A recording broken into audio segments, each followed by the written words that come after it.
ದಯವಿಟ್ಟು ಮುಖ್ಯಮಂತ್ರಿಗಳಿಗೆ ಸಿದ್ದರಾಮಯ್ಯ ಅವರಿಗೆ ಮನವಿ ಮಾಡ್ತೀನಿ, ನನಗೆ ದಯಾಮರಣವನ್ನ ಕೊಡಿ. ನನಗೆ ಜೀವನ ಮಾಡೋದಕ್ಕೆ ಇಷ್ಟ ಇಲ್ಲ. ದಯವಿಟ್ಟು ನನಗೆ ದಯಾಮರಣವನ್ನ ಕೊಡಿ. ಕಾರಣ ಏನಪ್ಪಾ ಅಂತ ಅಂದ್ರೆ, ಸರ್ ನಿಮ್ಮ ಕೈಯ ಕೆಳಗಡೆ ಆಡಳಿತ ಸರಿ ಇಲ್ಲ. ತಾಲೂಕು ಪಂಚರತ್ನ ಬಡವರ ಪರವಿಲ್ಲ.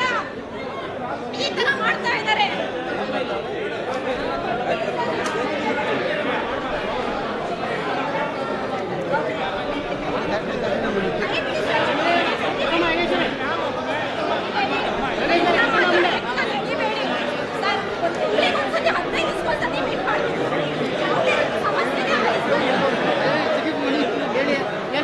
ಬಡವ್ರು ಹೇಳಿ 3 ವರ್ಷ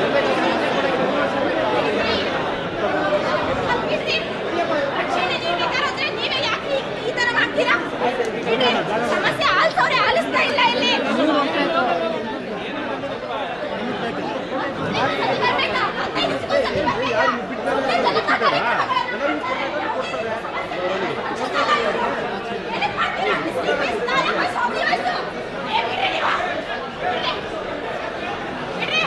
ಅದು ಪೊಲೀಸರು ಹೇಳ್ತಾರೆ ಎಫ್ಐಆರ್ ಮಾಡಿಸ್ತೀನಿ ಗುಡ್ಡಿಸ್ತೀನಿ ಅಂತ ಅಂತಾರೆ. ಬನ್ನಿ ಹಾಕ್ರಿ, ದಯಮಾಡಿ ಅರ್ಜಿಯನ್ನ ಕೊಟ್ಟಿದ್ದೀನಿ ನಾನು.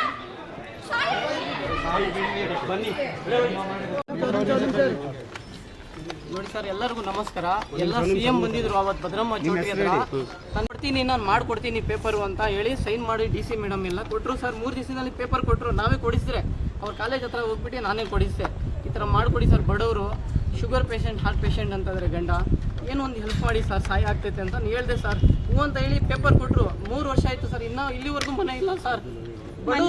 ಯಜಮಾನ್ರು ತೀರೋದ್ರು ಸರ್. 1 ತಿಂಗಳಾಯ್ತು ಯಜಮಾನ್ರು ತೀರೋಗಿ. ಇವ್ರು ಮಕ್ಳನ್ನ ತಗೊಂಡು ಬೀದಿಲಿ ಕುತ್ಕೊಂಡಿದ್ದೀನಿ. DC ಅವರಿಗೆ 1 ತಿಂಗಳಿಗೆ ಒಂದ್ಸತಿ 15 ದಿವಸಕ್ಕೊಂದ್ಸತಿ ಮೀಟ್ ಮಾಡ್ತಾ ಇದ್ದೀನಿ ನಾನು. ಸರ್ ರಾಬಿಯಾ ಅಸ್ಲಂ ಪಾಷಾ ಅಂತ ಹೇಳಿ 2024ರಲ್ಲಿ CM ಬಂದಿದ್ರು ಒಂದು ಕಾರ್ಯಕ್ರಮಕ್ಕೆ ತುಮಕೂರಲ್ಲಿ. ಅವ್ರ ಹತ್ರನೇ ನಾನು ಭೇಟಿ ಮಾಡಿದ್ದೆ. ಸರ್ ಈ ಥರ ನಮ್ಮ ಯಜಮಾನ್ರಿಗೆ ಹಾರ್ಟ್ ಪೇಷಂಟ್ ಇದೆ, ದುಡಿಯೋರು ಯಾರು ಇಲ್ಲ, 2 ಮಕ್ಕಳಿದ್ದಾರೆ, ಬಾಡಿಗೆ ಮನೇಲಿದ್ದೀವಿ ಅಂತ ಹೇಳಿಬಿಟ್ಟು ಅವರು ನಮ್ಮ ಒಂದು ಕುಟುಂಬಕ್ಕೆ 20-30 ಒಂದು ಸೈಟನ್ನು ಹಂಚಿಕೆ ಮಾಡಿದ್ರು. ಆದೇಶ ಮುಖಾಂತರ ಆದೇಶ ಪತ್ರವನ್ನು ಕೊಟ್ಟಿದ್ರು. ಇವರೇ ಗೃಹ ಮಂತ್ರಿಗಳು ಮತ್ತೆ DC ಅವರೇ ಆದೇಶ ಪತ್ರವನ್ನು ಕೊಟ್ಟಿದ್ರು. ಕೊಟ್ಮೇಲೆ 1 ತಿಂಗಳಿಗೆ 15 ದಿವಸಕ್ಕೆ ಒಂದ್ಸತಿ ಇವ್ರನ್ನ ಮೀಟ್ ಮಾಡ್ತಾ ಇದ್ದೀನಿ. ನೋಡಿ, ಇವ್ರು ಈ ತರ ಸಿಗ್ನೇಚರ್ ಹಾಕೊಡ್ತಾರೆ, ಮತ್ತೆ ಸರ್ಕಾರ ಸುತ್ತಿಸ್ತಾ ಇದ್ದಾರೆ. ಪರಮೇಶ್ವರ್ ಹತ್ರ ಹೋದ್ರೆ DC ಹತ್ರ ಹೋಗಿ ಅಂತಾರೆ, DC ಹತ್ರ ಹೋದ್ರೆ ನಗರಸಭೆಗೆ ಹೋಗಿ ಅಂತಾರೆ, ನಗರಸಭೆ ಹತ್ರ ಆದ್ರೆ ಮತ್ತೆ DC ಹತ್ರ ಹೋಗಿ ಅಂತ ಅಂತಾರೆ. ಈ ಸೈಟ್ ಕೊಡ್ತಿಲ್ವಾ, ಮನೆ ಕೊಡ್ತಿಲ್ವಾ? ನಿಮಗೆ ಸೈಟ್ ಕೊಟ್ಟಿದಾರಾ? ಸೈಟ್ 20-30 ಮಂಜೂರಾಗಿದೆ. ಮಂಜೂರಾಗಿದೆ. CM ಆದೇಶ ಕೊಟ್ಟು ಮಂಜೂರು ಮಾಡಿದ್ದಾರೆ.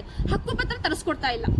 ಹಕ್ಕುಪತ್ರ ತರಿಸ್ಕೊಡಿ ಅಂದ್ರೆ ನಗರಸಭೆಗೆ 25,000 ಕಟ್ಟಬೇಕಂತೆ. ಸೈಟ್ ಎಲ್ಲ ಮಂಜೂರು ಮಾಡ್ಕೊಟ್ಟಿದ್ದಾರೆ ಸರ್. ಸರ್ವೆ ನಂಬರ್ 100ರಲ್ಲಿ 25,000 ಕೇಳ್ತಿರೋದು ಯಾರು? ಶಿರಾದಲ್ಲಿ ಸರ್. 25,000 ಕೇಳ್ತಿರೋದು ಯಾರು? ಸರ್ ನಗರಸಭೆಯವರೇ ಕೊಡಿ ಅಂತ ಅಂತಾರೆ. ಎಲ್ಲಿಂದ ತಗೊಬಂದು ಕೊಡ್ಬೇಕು? ಇನ್ನು ನನ್ನ ಪರಿಸ್ಥಿತಿ ಇವಾಗ 2 ಮಕ್ಳನ್ನ ತಗೊಂಡು ಗಂಡ ತೀರೋಗಿದ್ರೆ 1 ತಿಂಗಳಾಯ್ತು.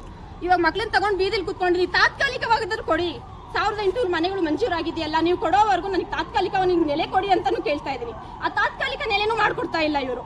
ಹೈಸ್ಕೂಲ್ ಫೀಲ್ಡ್ ಅಲ್ಲಿ CM ಬಂದಿದ್ರಲ್ಲ ಅವತ್ತು. ಹಾ ಸರ್, ಅವತ್ತಿಂದ ನಾನು ಓಡಾಡ್ತಾ ಇದ್ದೀನಿ ಸರ್. ನಾನು ಅವತ್ತಿಂದ ರಾಬಿಯಾ 1 ವರ್ಷ ಆಯ್ತು. ಶಿರಾ ಯಾವ ಏರಿಯಾ? 2 ವರ್ಷ ಆಯ್ತು ಸರ್. ರೇಷಮ್ಮ ಮೊಹಲ್ಲಾ. 25,000 ಫೀಸ್ ಅಥವಾ ದುಡ್ಡು ಲಂಚ ಕೇಳ್ತಾರದ? ಹಕ್ಕು ಪತ್ರಕ್ಕೆ 25,000 ಕೊಡ್ಬೇಕಂತೆ. ಲಂಚ ಕೇಳ್ತಿದಾರೆ ಗೊತ್ತಿಲ್ಲ. ಲಂಚ ಪಗಾರ ಕೇಳ್ತಾ ಇದಾರೆ, ಏನ್ ಗೊತ್ತಿಲ್ಲ. ಹಕ್ಕು ಪತ್ರ ತರಿಸ್ಕೊಡೋದಕ್ಕೆ ಕೊಡ್ಬೇಕು. ಲಂಚ 25,000 ಯಾಕೆ ಕೇಳ್ತಾರ? ಹಾ, ತರಿಸ್ಕೊಡ್ಬೇಕು ಅಂತ ಅಂತಾರೆ. ನಿಮ್ಮ ಹೆಸರಿಗೆ ಆಗಿದ್ಯಾ? ಮಂಜೂರಾಗಿದ್ಯಾ ಸರ್ ಇದೇ ಕೊಟ್ಟಿದ್ದಾರೆ ಸರ್. ಇದು ಆದೇಶ ದಾಖಲೆ ಕೊಟ್ಟಿದ್ದಾರೆ.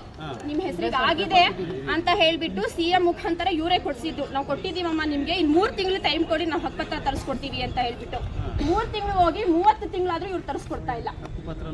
ಹಕ್ಕು ಪತ್ರನೂ ಇಲ್ಲ, ತಾತ್ಕಾಲಿಕವಾಗಿ ಮನೇನು ಕೊಡ್ತಾ ಇಲ್ಲ. ಏನ್ ಕೇಳಿದ್ರಿ ಇಲ್ಲಿ? ಸರ್ ಅದನ್ನ ದಯಾಮರಣ ಕೇಳಿದ್ದು ನಾನು. ನನಗೆ ಜೀವನ ಮಾಡಕ್ ಆಗ್ತಾ ಇಲ್ಲ, ನೀವು ಯಾವುದೇ ರೀತಿಲಿ ನನಗೆ ಸ್ಪಂದಿಸ್ತಾ ಇಲ್ಲ. ಬರೀ ಜನಸಂಪರ್ಕ ಸಭೆಯನ್ನ ಸುಮ್ಮನೆ ತಾತ್ಕಾಲಿಕವಾಗಿ ಮಾಡ್ತೀರಾ. ಯಾವುದೇ ರೀತಿ ಜನರಿಗೆ ನೀವು ಸಮಸ್ಯೆಯನ್ನ ಆಲಿಸೋದಿಲ್ಲ, ಅದನ್ನ ಬಗೆಹರಿಸೋದು ಇಲ್ಲ. ಆಲಿಸಿದ್ರು ಅದಕ್ಕೆ ನನಗೆ ಜೀವನನೇ ಮಾಡಕ್ ಆಗ್ತಾ ಇಲ್ಲ. ದಯವಿಟ್ಟು CM ಹತ್ರ ಮನವಿ ಮಾಡ್ಕೊಳ್ತೀನಿ, ನನಗೆ ದಯಾಮರಣವನ್ನು ನನಗೂ ನನ್ನ ಮಕ್ಕಳಿಗೆ ಕೊಟ್ಟು. ಸರ್ ಅವರು ಕೊಡ್ತೀವಮ್ಮ, ನೀವು DC ಹತ್ರ ಹೋಗಿ, ಕಾರ್ಪೊರೇಷನ್ ಹೋಗಿ, ನಗರಸಭೆಗೆ ಹೋಗಿ, ಅಲ್ಲಿ ಬರುತ್ತೆ ಅಂತ ಹೇಳ್ಬಿಟ್ಟು ಇದೇ ತರ ಅಲಿಸ್ತಾ ಇದ್ದಾರೆ ಸರ್. ಸಚಿವರು ಹಂಗೆ ಹೇಳಿದ್ರಲ್ಲ ಹೋಗಿ ಅಂತ. ಎಲ್ಲ ಇಲ್ಲೇ ಇದಾರಲ್ಲ ಸಚಿವರು, ನಗರ ಇವ್ರಿಗೆ ಕಳ್ಸಿದ್ರು DC ಅವ್ರಿಗೆ. ಅಲ್ಲೇ ಪಕ್ಕದಲ್ಲೇ ಇದಾರಲ್ಲ. ಇಲ್ಲಿ ಸಭೆಯಲ್ಲಿ ಮಾತಾಡಿದ್ರಾ? ಇಲ್ಲಿ ಸಭೆಯಲ್ಲಿ ಮಾತಾಡಿದ್ರಾ? ಅದನ್ನೇ ಮಾತಾಡಿದ್ ನಾನು ಇವಾಗ. ಈಗೇನಂದ್ರು? ಜೀವನನೇ ಬೇಡ ಸರ್, ನನಗೆ ದಯಾಮರಣ ಕೊಟ್ಬಿಡಿ. ನನಗೆ ಆಗ್ತಾ ಇಲ್ಲ, ಯಾಕೆಂದ್ರೆ ಇಲ್ಲೂ ಇದು ಬಡವ್ರ ಪರ ಸರ್ಕಾರ ಇಲ್ಲ. ಇದು ಸುಮ್ನೆ ಗೃಹ ಜ್ಯೋತಿ, ಗೃಹಲಕ್ಷ್ಮಿ ಅಂತ ಕೊಡ್ತಾ ಇದ್ದಾರೆ. ಸಚಿವರು ಇವತ್ತೇನಂದ್ರು? ಕೇಳೋದಕ್ಕೆ ಏನಂದ್ರು? ಇಲ್ಲಮ್ಮ, ಅವ್ರು ಏನಂತಿದ್ದಾರೆ, ಇವ್ರು ಮಾಡ್ಕೊಡಿ ಅಷ್ಟೇ ಹೇಳಿದ್ದು, ಇನ್ನೇನು ಹೇಳಿಲ್ಲ ಅವರು. ದಯಾಮರಣವನ್ನ ನಾನು ಡೈರೆಕ್ಟ್ ಆಗಿ ಸಿಎಂಗೆ ಕೇಳ್ತಾ ಇದ್ದೀನಿ. ದಯವಿಟ್ಟು ನನಗೂ ನನ್ನ ಮಕ್ಕಳಿಗೂ ದಯಾಮರಣವನ್ನ ಕೊಡಿ. ಯಾಕೆ ಅಂತ ಅಂದ್ರೆ ನೋಡಿ ಹೇಳ್ತಾ ಇದ್ದೀನಿ ಸಿಎಂ ಸಾಹೇಬ್ರಿಗೆ, ನಿಮ್ಮ ಕೈಯ ಕೆಳಗಡೆ ಆಡಳಿತ ಸರಿ ಇಲ್ಲ, ತಾಲೂಕು ಪಂಚರತ್ನ ಬಡವರ ಪರವಿಲ್ಲ. ನೀನೊಮ್ಮೆ ಬಂದಿಲ್ಲಿ ಈ ಮೊರೆಯ ಆಲಿಸಯ್ಯ, ನೀನೊಮ್ಮೆ ಬಂದಿಲ್ಲಿ ಈ ಮೊರೆಯ ಆಲಿಸಯ್ಯ ಬಾರಯ್ಯ.